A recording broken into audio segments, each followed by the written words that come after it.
Watoto wadogo nimewakalisha chini.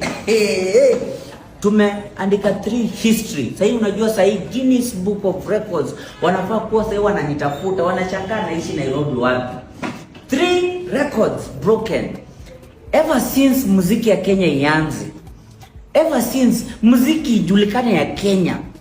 This is the first video to hit 1 million YouTube views in a day. Okay.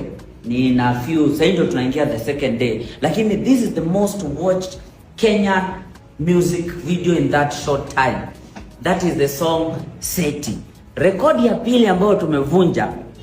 This is the most disliked song in Kenya. Hiyo rekodi nimekubaliana. Lakini rekodi ya tatu ambayo ni important sana.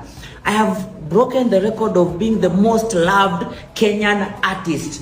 Kwa sababu hakuna vile mtaipea dislike